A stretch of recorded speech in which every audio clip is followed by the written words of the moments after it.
क्या आपको सही लगता है सी सेक्शन करना? क्या आपको सही लगता है टाइम निर्धारित करना कि किस बच्चे को किस समय पे लाना चाहिए? आप बताइए, क्या आपके हिसाब से ये सही है? तो कमेंट सेक्शन में ज़रूर लिख के बताइए। जब मेरे पास क्लाइंट्स आते हैं और मेरे से टाइम करवाते हैं कि बताइए हमें इस बच्चे को इस समय पे लाना है, और मुझे एग्जैक्टली बताइएगा कि मैम ये कराने के बाद कि बिल्कुल सब चीज़ें ना मेरे बच्चे के लिए बेस्ट हो जाएंगी, एकदम बेस्ट, ये उनका क्वेश्चन होता है कि उसके बाद उसकी लाइफ में कोई दिक्कत नहीं होगी। ऐसा नहीं होता। ऐसा होता तो कोई इस लाइफ में, दुनिया में कोई प्रॉब्लम ही नहीं होती। इतने बड़े बड़े एस्ट्रोलॉजर्स, न्यूमरोलॉजर्स खुद बैठे हैं, हम खुद भगवान नहीं है, कोई भी नहीं है। उसके आगे हम सब झुकते हैं क्योंकि वो डिवाइन पावर है। अपना प्रारब्ध सब लिखा के आते हैं और उससे कोई नहीं लड़ सकता, ऐसा मेरा मानना है। हो सकता है कि हम यहाँ पे गलत हों, लेकिन जो भी वो सोल लिखा के ला रहा है उससे हम कहीं ना कहीं नहीं लड़ सकते। हम जरूर सोच सकते हैं, हम जरूर प्लान कर सकते हैं, हम अपने हिसाब से डिज़ाइन कर सकते हैं कि हाँ ये समय ये इस तरीके से करेंगे, इस हिसाब से करेंगे तो ये हमारे बच्चे के लिए अच्छा होगा। हम सब कुछ डिज़ाइन कर सकते हैं, लेकिन उस सोल और आगे हमें उस चीज़ के लिए रेडी रहना चाहिए, एक्सेप्ट करना चाहिए कि जो भी आगे उसके लिए सही होगा हमें ईश्वर की तरफ से वो मिलेगा। अगर मिल गया वो समय, अगर सब कुछ हमारे हिसाब से फॉल किया तो बहुत अच्छा, और अगर नहीं फॉल किया फॉर वॉट एवर रीजन्स तो भी बहुत अच्छा। जब हम इस बहुत अच्छा को एक्सेप्ट कर लेते हैं तो आप देखेंगे कि आने वाले बच्चे की लाइफ में वैसे भी कुछ भी गलत नहीं होगा।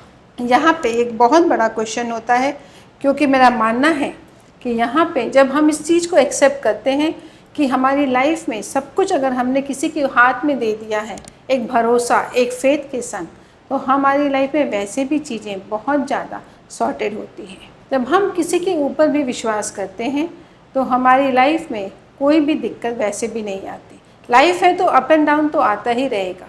कोई भी लाइफ मिली है, कोई भी चैलेंजेस मिलते हैं तो ठीक है ना, चैलेंजेस नहीं होंगे तो उस चीज़ का मज़ा भी नहीं होगा। हाँ, हम अब जब अपने बच्चे की लाइफ को जब डिज़ाइन कर रहे होते हैं तो हम ऑब्वियसली चाहते हैं कि उसकी लाइफ में कोई दिक्कत ना हो।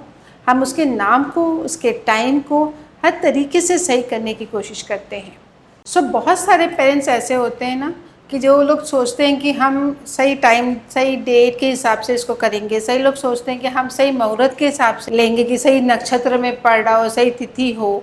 सबके अपने अपने तरीके हैं। कई लोग बहुत ट्रेडिशनल होते हैं तो वो अपनी फैमिली के ट्रेडिशन को फॉलो करते हुए करते हैं। तो सबका अपना सही सोचने का एक तरीका है कि कई लोग योग के हिसाब से देखते हैं।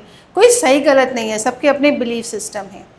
सब चाहते तो एंड में अपने बच्चे के लिए सही है। अब मैं आपको सिर्फ ये समझाऊंगी कि अगर हम न्यूमरोलॉजिकली हम देख रहे हैं और अपने बच्चे के लिए अगर हम सही नंबर्स देख रहे हैं तो कौन से नंबर्स होते हैं जो लकी नंबर्स होते हैं। तो 1, 3, 5, 6 और 9 जो हम लकी नंबर्स मानते हैं, इस डेट को जब हम अपने बच्चों को लाते हैं तो इन नंबर्स का क्या मतलब है। 1 नंबर को जब हम अपने बच्चे को लाते हैं, इसका नंबर होता है कि हम उसके अंदर सारी लीडरशिप क्वालिटीज़ चाहते हैं। कॉन्फिडेंस में बच्चा बहुत अच्छा होगा, रूलिंग पर्सनैलिटी होगी, किंग लाइक स्ट्रक्चर होगा। 3 नंबर का बच्चा होगा तो बहुत ज़्यादा गुरु की जैसे पर्सनैलिटी होगी, देने वाला होगा, लोगों को साथ लेके चलेगा, विज़डम उसके अंदर कूट कूट के होगा। 5 नंबर का होगा तो वर्सेटाइल पर्सनालिटी का बच्चा होगा, अच्छी स्टेटस का होगा, ग्रोथ लेकर आएगा। 6 नंबर का होगा तो रिस्पॉन्सिबिलिटी वाला बच्चा होगा, यानी कि सबकी चीज़ें लेके अपने ऊपर लेके साथ चलने वाला, लग्जरी कंफर्ट लेके आएगा। 9 नंबर वाला बच्चा होगा तो ह्यूमैनिटेरियन, क्योंकि इसीलिए 9 नंबर को ह्यूमैनिटेरियन कहा गया है। सक्सेस, नेम, फेम, इसको सब कुछ मिलेगा। हम किन नंबर को अवॉइड करते हैं? 4 और 8 को अवॉइड करते हैं, क्योंकि 4 और 8 दोनों, जबकि ये 4 और 8 सब कुछ देते हैं आपको, नेम, फेम सब कुछ देते हैं, लेकिन स्ट्रगल्स के संग देते हैं। अच्छे से आपको बहुत काफ़ी कुछ सिखा के फिर आपको सक्सेस दिलाते हैं। तो हर पेरेंट चाहता है कि मेरे बच्चे को कष्ट ना हो, यानी कि कुछ तकलीफ़ के संग ना मिले, आसानी से सब कुछ मिल जाए। तो इसलिए पेरेंट्स कहते हैं कि मुझे 4-8 वाला बच्चा, हम भी कहते हैं कि 4-8 ना मिले तो अच्छा है, ईज़िली उसको मिल जाए। तो 4-8 वाली डेज जो है वो जनरली नहीं दी जाती। लेकिन इसमें अब क्या सबसे इम्पॉर्टेंट है कि जो हम ध्यान में रखें कि हम 4-8 को जब अवॉइड कर रहे हैं और हम इन नंबर्स को देख रहे हैं यहाँ पे हम मोस्ट इम्पॉर्टेंट, जब हम बच्चे के, अब मैं आपको थोड़ा सा शिफ्ट करूँगी यहाँ पे कि हम लगन को ले आते हैं, एस्ट्रोलॉजी में लाती हूँ कि हमने, चलो यहाँ पे अब मैं आपको एक सिंपल चीज़ बताती हूँ कि अमिताभ बच्चन जी का जो नंबर है वो 8 नंबर है।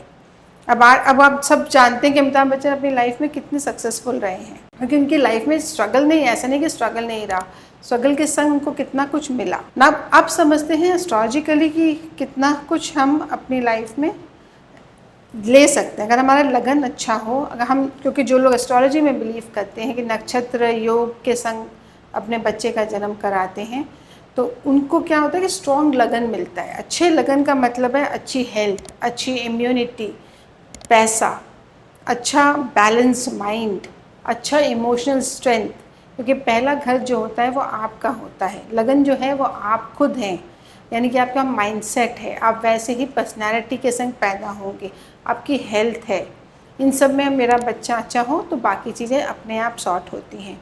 इसीलिए हम कहते हैं कि जब बच्चे का जन्म हो तो अच्छे मुहूर्त में अगर उसका जन्म होता है, अच्छे नक्षत्र में उसका जन्म होता है, तो कहीं ना कहीं वो बच्चा ओवरऑल अच्छा होता है। लेकिन कभी भी हम अपने टाइम के हिसाब से, कभी भी अपने जो पेंडिंग कर्मास हैं जो हमें मिले हैं प्रारब्ध में पिछले जन्म के, वो उससे कभी भी नहीं लड़ सकते।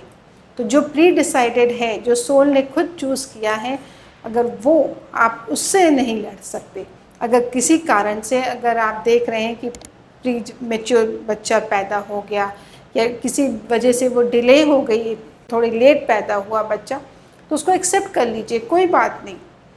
और उसके नेम में फिर आपके पास ऑप्शन है कि आप उसके नेम में कहीं ना कहीं चेंज लाइए और देखिए कि जिसके संग भी, जिस भी संग वो आया है उसको एक्सेप्ट करिए विलिंगली, क्योंकि वो बच्चा अपने चैलेंजेस के संग आया है। और wishing all the best to the child and to the parents, and parents उसे इतने अच्छे से एक्सेप्ट करें कि भगवान ने उनके लिए इतना अच्छा एक गिफ्ट दिया है जिसे वो इतने अच्छे से सहयोग सकते हैं, अपनी पेरेंटिंग के थ्रू अपने प्यार से उसे नर्चर कर सकते हैं। इतने भाग्यशाली हैं कि उनको वो मौका मिला है कि उसको संयोए और एक अच्छे बच्चे को अपने लाइफ में ग्रोथ दे। और इसका मैं कहूँगी कि ये मौका सबको भगवान दे और इसको एक ब्लेसिंग्स की तरह लें और इसको एक अच्छे तरीके से नर्चर करें।